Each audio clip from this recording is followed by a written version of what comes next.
Hi, my name is Diane Dutoy. I'm a clinical nurse consultant for dialysis and vascular access. I've been using ultrasound in the renal setting for about 13 years now. I'm going to be talking to you today about using ultrasound measurement of blood flow volume in dialysis, arteriovenous fistulas and grafts. The objectives today will describe blood flow volume monitoring and the benefits, the ultrasound anatomy of arteriovenous fistulas and arteriovenous grafts. We'll discuss ultrasound volume flow monitoring. We'll look at the equipment and software used.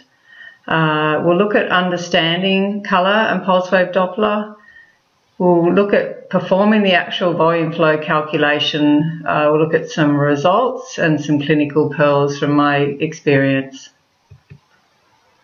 So blood flow monitoring, in arteriovenous fistulas and arteriovenous grafts, the volume flow, or what we call it in dialysis, the access flow, is the amount of blood flowing through an arteriovenous fistula or arteriovenous graft in millilitres per minute or mils per minute. We need a volume flow higher than the dialysis pump speed to prevent recirculation of blood.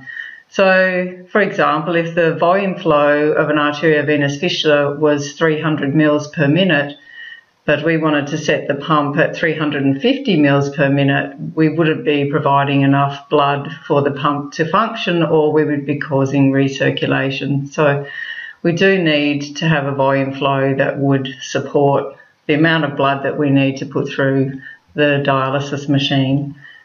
And this is demonstrated in a video here. Blood flow monitoring benefits. We can do a single measurement of a blood flow volume. This is in isolation, gives us a little bit of an idea at least of what the fistula or graft is running at. However, we also like to look at the trend, because a downward trend in the volume flow can indicate an issue such as a significant stenosis in the fistula or graft. It promotes early detection and preemptive intervention of significant stenosis to minimise underdialysis and AV fistula thrombosis. So we use it in the units that I've worked in regularly. We do volume flow or access flow measurements sometimes monthly, sometimes twice monthly, and sometimes in the home population only every 3 months. It really does depend on the fistula, but regular volume flow monitoring, in my experience, really helps us detect issues and intervene early. Blood flow monitoring, there's a few guidelines out there that support us doing regular blood flow monitoring. The National Kidney Foundation, the KDOQI guidelines, say that surveillance in the fistula, the preferred method is direct flow measurements. They don't say specifically how we do those flow measurements, but they just recommend that we do direct flow measurements to perform surveillance. The Kidney Health Australian CARI guidelines, we call them, they talk about vascular access surveillance, and they recommend that regular access flow screening increases the detection of AV fistula stenosis compared to clinical examination, low arterial pressure or recirculation measurements alone. The regular access flow screening with preemptive repair, and they talk about either angioplasty or surgery, reduces arteriovenous fistula thrombosis and may prolong arteriovenous fistula survival. And the European Best Practice Guidelines, under their guideline of surveillance of vascular access, objective monitoring of access function should be performed at a regular base by measuring access flow. And again, volume flow, access flow are all interchangeable. So we'll look at the blood flow through an arteriovenous fistula or arteriovenous graft. There are obviously different types of fistulas and grafts out there. We'll talk about those, give you some examples. But when we look at the blood flow in arteries and veins in our body, we know that the pump, the heart, creates the pressure wave that will push the blood down the arteries, and it travels from an area of low resistance at the heart to high resistance as we get towards a periphery. And so that creates the blood flow down the arteries, and then the veins return the blood to the heart. Prior to making a fistula, the blood flow in the arm arteries, as I said before, travels from an area of low resistance to an area of high resistance. So the heart has, a big open area, it's a low resistance. And then as it pushes the blood towards the smaller and smaller capillaries, they create more resistance. And so the blood flow from the heart to the hand will travel in a pulse wave, and it isn't particularly high flow when we compare it to once an arteriovenous fistula is created. You're looking more in the low hundreds or even below 100 mils per minute in an adult arm. So the types of anastomosis that we see to create a native fistula would be an end-to-side anastomosis, where the vein is taken and cut, and the end of the vein is then joined into a hole on the artery. So this is end to side. The other part of the vein is just tied off, and it's not necessary. So that's end to side. So you can see here that the blood would travel down the artery and then be allowed to pass now back up to the heart via the vein. A side-to-side anastomosis means that the vein isn't tied off at the distal end. It's kept open, and so the side of the artery is joined to the side of the vein via small holes made by the surgeons, and then blood can flow from the artery and can travel back up the arm or down towards the hand. It can travel in both directions. So that's a side-to-side. In Australia, we don't see those very often, and it really depends on surgeon choice. The only issue with that is that it does allow blood to then travel to the hand and can cause venous hypertension. To create an arteriovenous fistula, the surgeon makes an incision at the point where he wants to join the artery and the vein. He then clamps the artery and the vein, and then he creates a very small incision in the artery. He ties off the distal end of the vein and cuts it, and then takes that end and joins it onto the surgical hole that was created. The vein and artery are sewn together, the clamps are released, and then they monitor the flow and make sure there's no leaks, and then they suture up the skin. So monitoring the blood flow through an arteriovenous fistula, you see that the blood can travel down the artery towards the anastomosis. You can see this on the video here. Blood will travel down the artery, either from the brachial artery. If there's an anastomosis at the brachial artery, it'll then travel through the anastomosis. If there's the anastomosis down at the radial artery, it will travel down. A small portion will be continued to the hand sometimes not much goes back to the hand, and then where the anastomosis is, blood is now able to travel back up the vein and back towards the heart.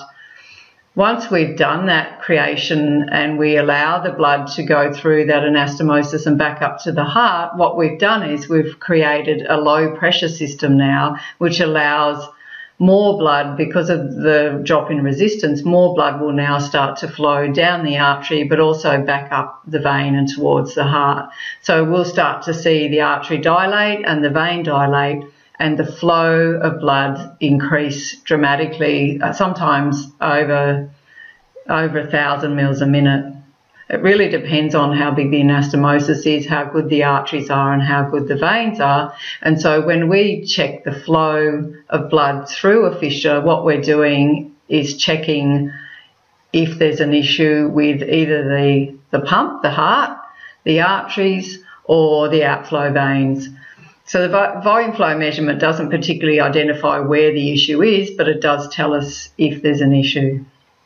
Once we've anastomosed, if we have a good pump, the heart, a good artery, and a good draining vein, we see that the flow increases dramatically in that circuit. And this we can check by checking the volume flow, and the volume flow measurement will give us a baseline, the first one that we do, and we would hope that that would be in the range of In my units, we prefer greater than 400 mils a minute. Some units prefer greater than 600 mils a minute. It really depends. And then following doing the baseline measurement, we would like to see that that measurement continues to increase as it matures and it doesn't start to drop off. If it starts to become less volume flow, we start to look at causes for why the flow has dropped down.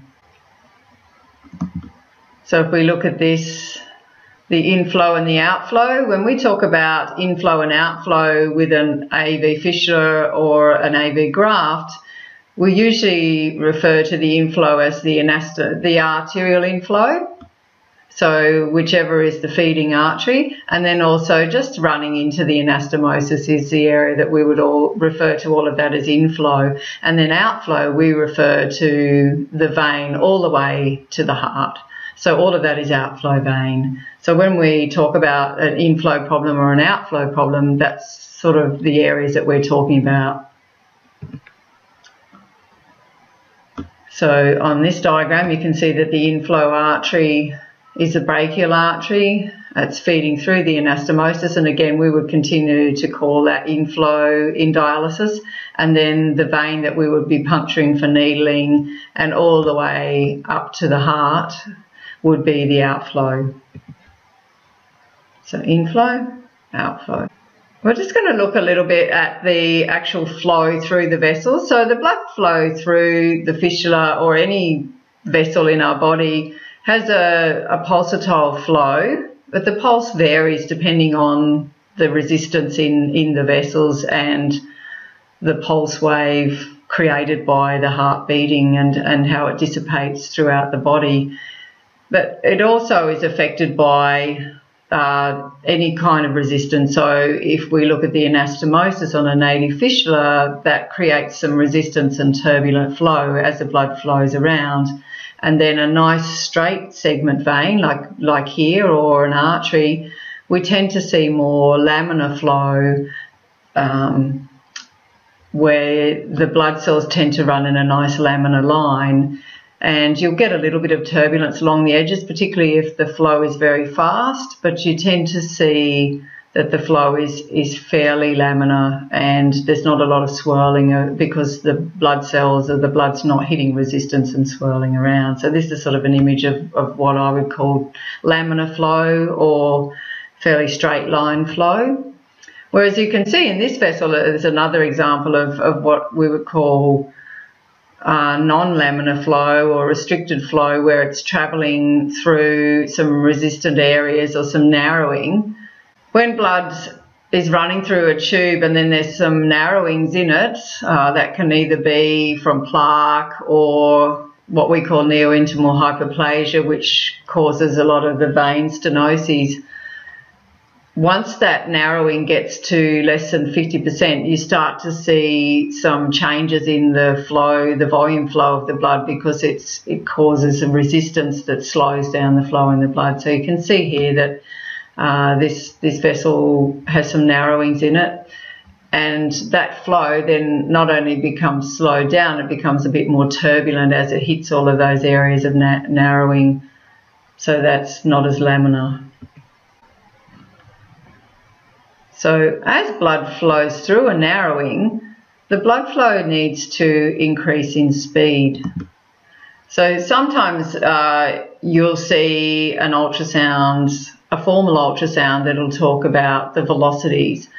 And sometimes in dialysis we get a bit confused because we think that the velocities in centimetres per second relates to the volume flow, but they're completely different measurements. So the volume flow is the actual volume of blood travelling through a vessel in mils per minute. So for example, 400 mils per minute is travelling, or 500, 600, whereas the velocity is how fast the blood is actually travelling in centimetres per second. So if you look at this vessel here, you can see that the lumen narrows and the blood then is running through this vessel, and it won't change. If 400 mils is running in, 400 mils has to run out, otherwise the vessel would dilate and explode. So the volume flow will remain unchanged. However, how fast the blood has to run to get that volume of blood through changes. So, for example, in the wider area, 400 mils a minute can run slower, but in a narrowed area, to get 400 mils a minute through a narrowing, it has to run faster. So that's where we see an increase in the velocity, where it speeds up in order for that amount of blood to fit through the narrowed area. So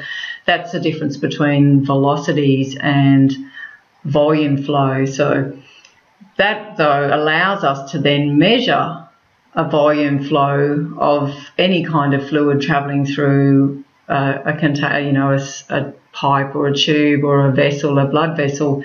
If we work out the velocity and the diameter in the area that where we measured the velocity, we can do a calculation to say what volume of fluid, and in this case blood, is travelling through the tube. So narrowings, like I said, increases the blood flow, but what we mean is the speed of the blood flow. So the volume flow through the changing diameters. So the volume of blood flowing through a vessel remains the same throughout the human system unless there's a significant obstruction or heart issues. So if I have 600 mils a minute running through a fistula vein, so the outflow vein, it would have to remain at 600 mils a minute for the entire outflow vein. It can't be 600 mils in one section and 300 mils a minute in another section, because then you would get congestion and dilation and that thing would rupture in no time. So whatever flows in, the same volume will be flowing out. However, the way it travels to have that volume flowing in and out will change. So the speed that it travels through narrower or wider areas will change, and this will give you an idea here.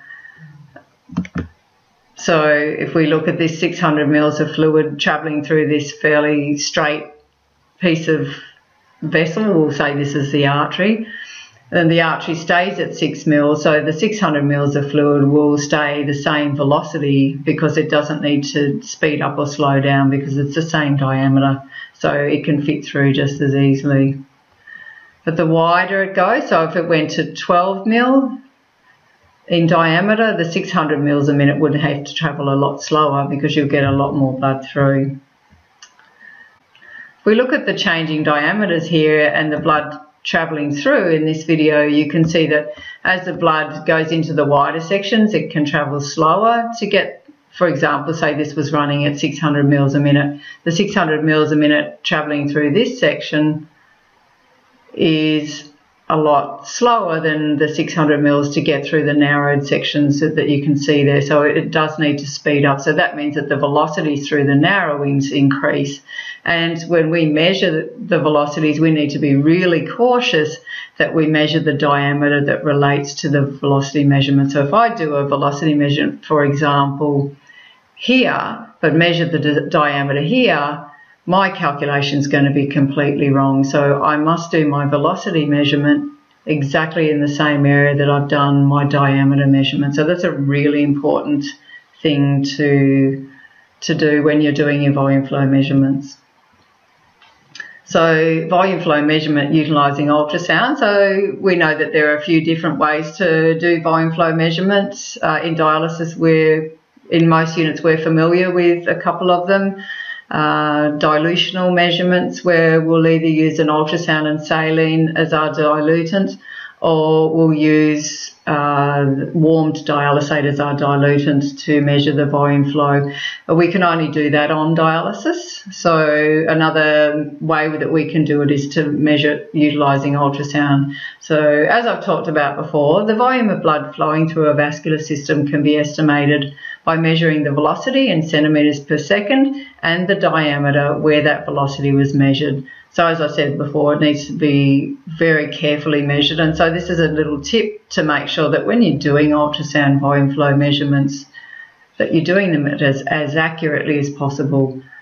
So software has been developed to perform the volume flow calculations for us. And what we do is we need to provide a diameter and a velocity. An ultrasound that allows us to measure velocity and has a software package in there to allow us to calculate the volume flow will allow us to do volume flow measurements. So we measure the velocity we provide the diameter in the area where we did that velocity measurement, and then we ask the machine to calculate by hitting calculate. So there's a few benefits of using ultrasound for blood flow monitoring. It can be measured at any time. Unlike other methods, it can only be performed on dialysis. So if I've got someone who's turned up for dialysis and I'm a bit concerned about their fistula and I'm not sure whether I should actually start the dialysis, whether there's any value, I don't want to put 2 needles in and then start dialysis, so I can capture a volume flow measurement before I even start. It also allows us to monitor pre-dialysis patients who've had an arteriovenous fistula or graft created. Before they start dialysis, we can then start monitoring the volume flow, get a baseline, but also continue to monitor it if they don't start. It allows the measurement of the volume flow in specific vessels. One of the problems that I have with the dilutional method is that I have a lot of vessels where we're cannulating into 2 different sections. So I might cannulate in the forearm and use my venous outflow needle in the upper arm, and there's a basilic outflow in the middle of that. So it doesn't give me an accurate volume flow measurement, and those people, I either have to try to put 2 needles in the one vessel to do their measurement on the day, or if someone who's not aware that there's a collateral in between goes and does a measurement that looks all of a sudden like the volume flow's changed dramatically. So if I have 2 branches and I'm trying to get the surgeon to tie one off, I can measure both branches and let them know which one has the higher volume flow and which is the one which may be the best one to tie off. It only takes a few minutes to perform the measurement, so it's quick and easy. Once you've had a lot of practice, it's quite straightforward. I can also do the measurement in the brachial artery while they're on dialysis without slowing down the patients getting on dialysis. It does require training to ensure the accuracy of the measurement. So we'll talk about some real things that we can look at that will improve your measurements, will ensure they're as accurate as possible. So that's some of the things we'll discuss further on. And they're less accurate if they're measured in an area of high velocity or turbulent flow. So it is a measurement, so we do need to be cautious that we get the best measurement that we can get when we make our calculations. So the equipment that we would need to be able to do volume flow measurements with ultrasound are an ultrasound system with a transducer. It would also need software included in it to allow it to do colour, pulse wave Doppler and volume flow calculations. So those sometimes you need to request to be added on. They aren't always included in the bundle that you buy, but I usually just make sure that when I look at the bundles and look at it, that I compare and find the system that I want that has all of those things included, or ask for them as add-ons and get the quote for all of them. So blood flow sampling through an arteriovenous fistula, the inflow, we have the pulsatile arterial flow. It does change a little bit from an artery once we do anastomose it to the outflow vein. The resistance drops a little bit, so you'll see that the arterial pulse wave in an artery attached to an AV fistula is slightly different to your artery without a fistula attached to it. The anastomosis area, it has arterial flow, but it can be very turbulent, so it's very hard to get a good velocity measurement in there because the blood is running all over the place and spinning around. And then in the outflow, it's a little bit pulsatile, but it doesn't have your real peaked pulse wave. It's more of a monophase, just a phasic sort of flow, and that peters off and becomes just a really dampened phasic flow as it gets closer and closer to the heart. So if we look at this is the pulsatile arterial blood flow here, and that's measured in the area just prior to the inflow, and you can see that you've got your nice peaked pulse waves there, and that's a nice capture of a pulse flow there. And then this is in the anastomotic area, and this is actually not particularly bad for anastomotic area. You can see this is obviously a little bit away from the curve here. It's in a straighter line away from the curve. If you tend to capture the curve, you'll see that it's very hard to get rid of the artifact. It's very turbulent in that area, and it's not a great place to be doing measurements because they won't be particularly accurate. And then the phasic venous outflow, and you can see, like I said here, that's really just slow waves in the outflow section. It's not particularly pulsatile, which is what we want of a fistula. We don't want it to be pulsatile because that'll be telling us there's something going on. And this again is not too bad an area to be doing a measurement because you can see that the vessel has quite nice laminar flow. The walls aren't particularly irregular, but in a lot of our fistulas we know, particularly the native fistulas, but also grafts that have been cannulated heavily, there are areas in that outflow vein or outflow graft segment that have very irregular walls, and so you can imagine it would be very hard to get a good accurate measurement. So Doppler software can measure the velocity of blood flow much like a policeman with a radar gun. It measures the flow coming towards or away from the transducer face, but it cannot measure blood flow at a perpendicular angle. So you can see here the images. You can see as the blood travels towards the probe, it's able to capture it. As it travels away from the probe, it'll capture, but if it's straight up and down, it's not able to measure it. So we always need to have a little tilt on our probe when we're measuring. The blood flow going towards the transducer face is assigned a positive number. You can see that here.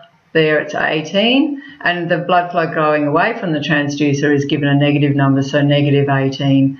And you can really just tilt your probe slightly so that you can have it angling towards or away from the probe. It's displayed in a colour Doppler map or a spectral waveform graph using the pulse wave Doppler. So you can see here your pulsed wave,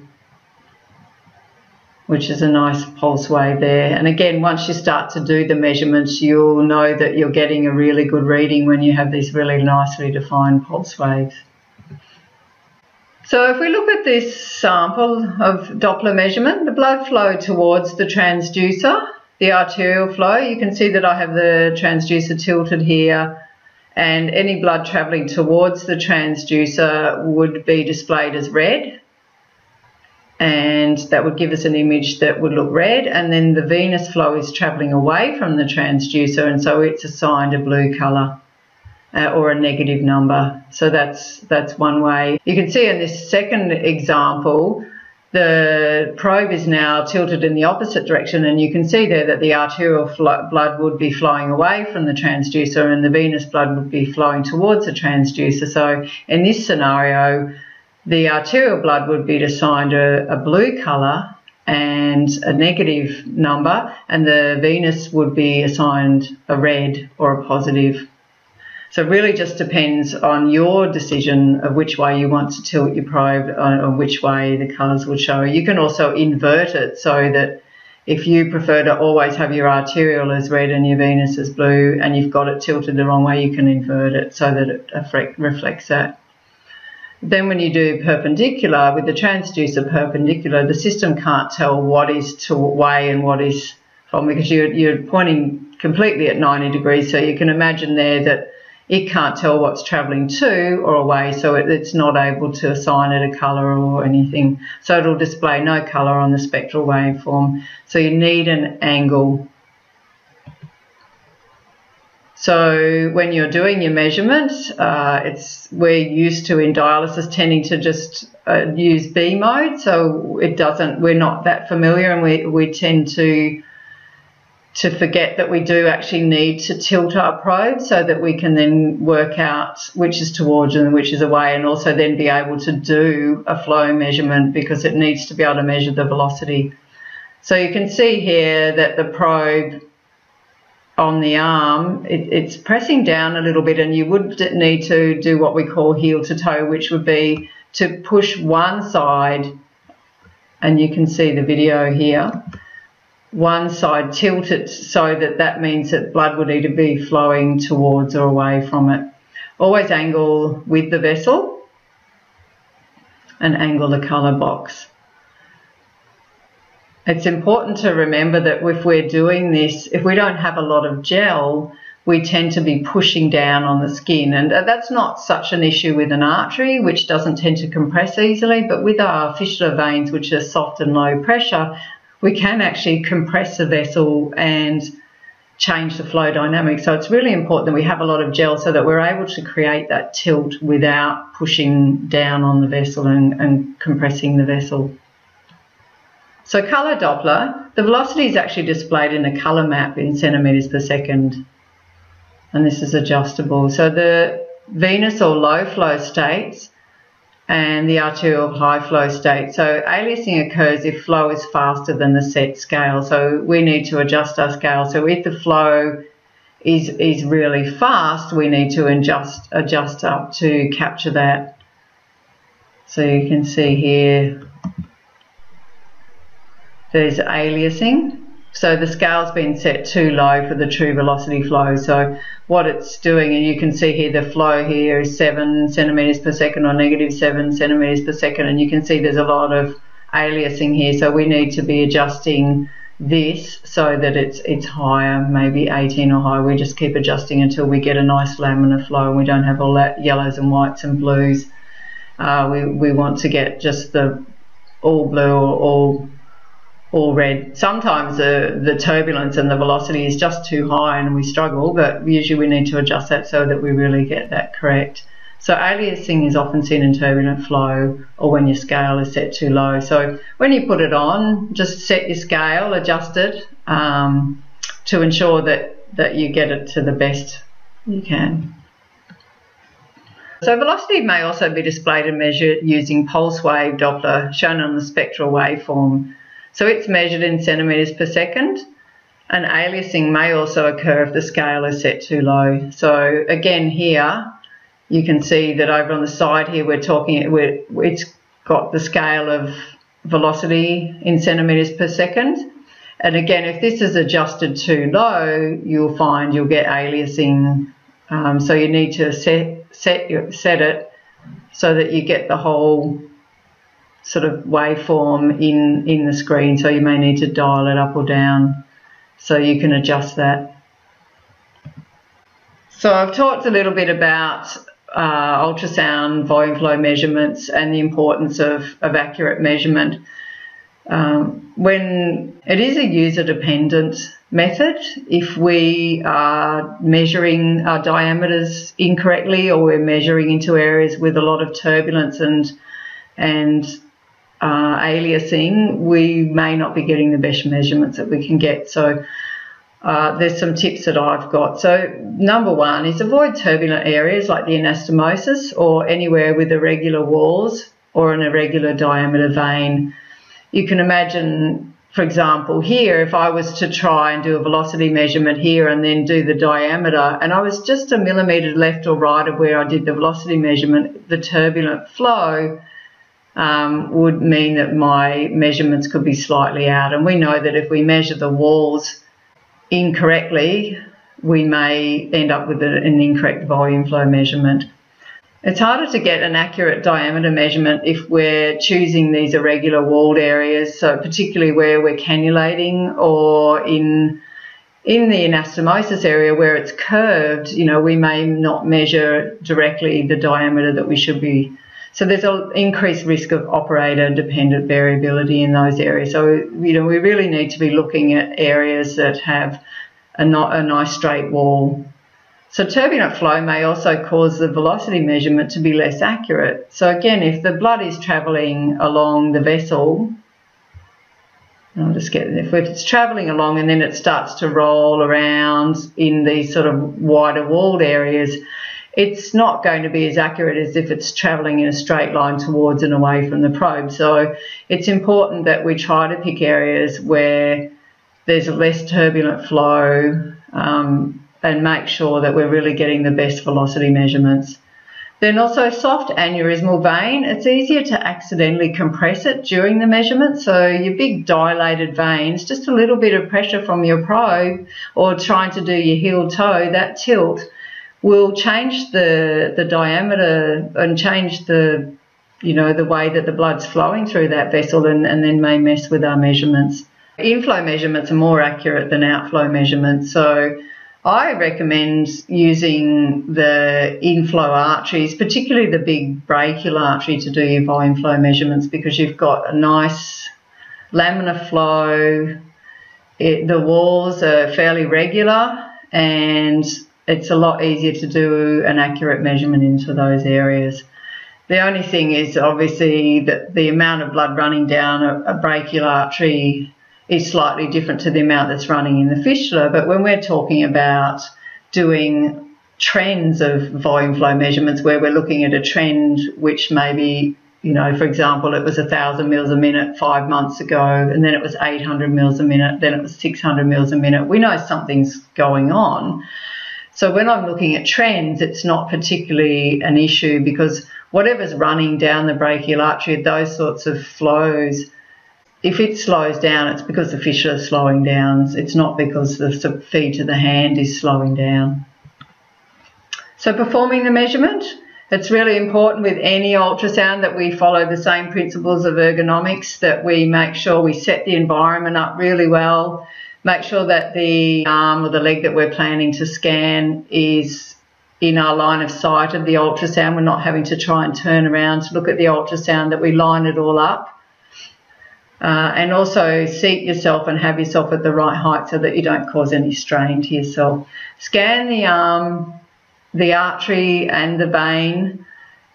If it's a fissure or a graft, you start and you scan the lot and then try and pick the best area. So preferably the larger non-calcified artery like the brachial artery is better than using a radial artery. If you've got a radiocephalic fissure but the radial artery is quite small and calcified and has turbulent flow, again, it's really difficult to get an accurate diameter and an accurate velocity there. So sometimes it's better to scan and have a good look and pick your best, and the best might be the brachial artery. And what I do then is I just document that that's where I've done the measurement. So when I continue to do more measurements to get a trend, I go back to the same place.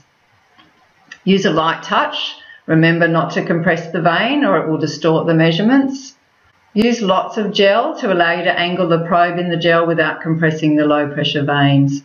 And you can see that example of that here. So performing the measurement, choose the area with laminar flow, and you can see here the example.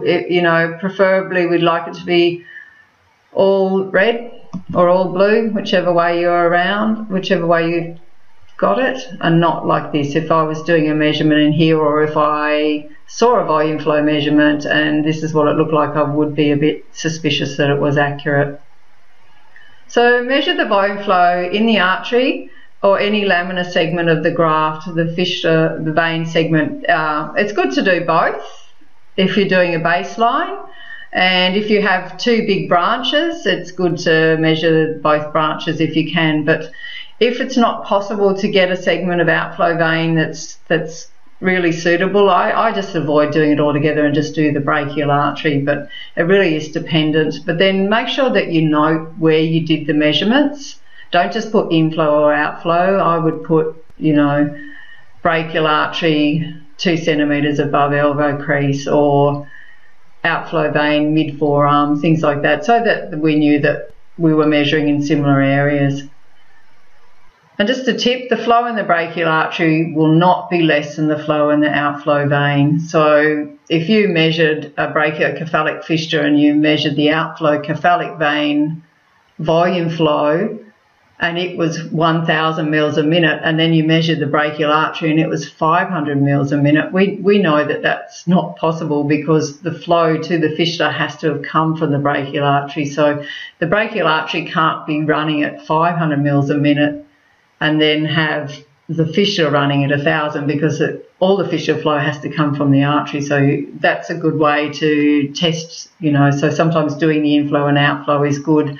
I do see formal ultrasound sometimes where they note that the inflow is 500 mils a minute and the outflow is 1,000 mils a minute, and I know then to go and look at their actual images, because I know that the measurements weren't correct, because the inflow brachial artery can't be 500 and the outflow be 1,000. It's just not possible.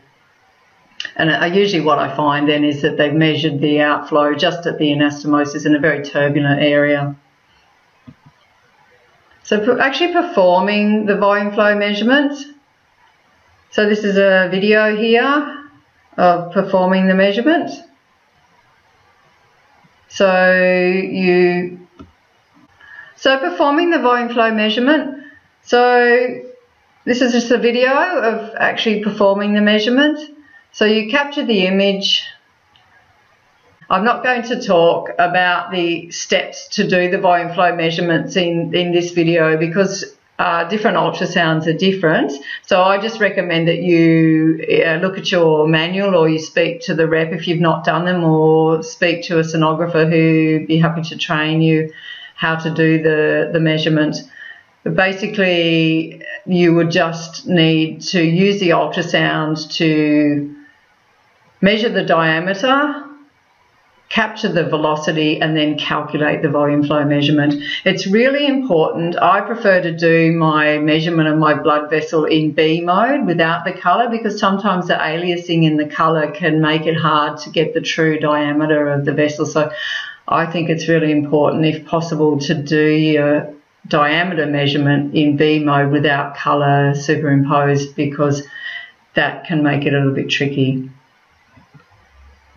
So then once you've got the volume flow measurements, you can document the results. I create a spreadsheet just in Excel. Again, it's probably a good idea to document the date, at least the date, what the measurement was, and where that measurement in the inflow or outflow vein was performed, so that people can, you know, relate it. Because I think particularly if you're doing an outflow vein that we know is only 1 lumen of 2 lumens. So, you know, in the median cubital, you're measuring the basilic outflow limb rather than the cephalic limb. So it's important to document where you are measuring them.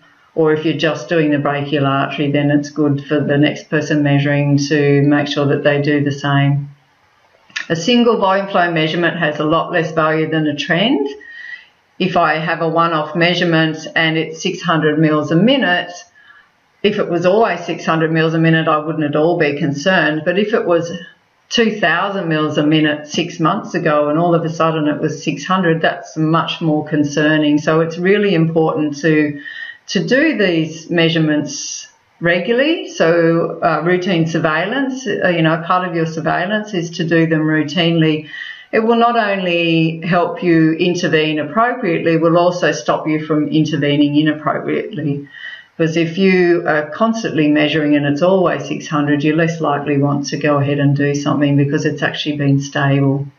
So I set up a protocol for ongoing monitoring of volume flow to help identify the volume flow that's trending down. So you can see these two examples here that, like I said here, it was 1,600 mils a minute, but it was trending down. And so then when it got to 450 mils a minute, we did a formal ultrasound, found a stenosis and did an angioplasty, whereas you can see that this fissure from the day it was made was 450, 500 mils a minute, and there was no intervention needed.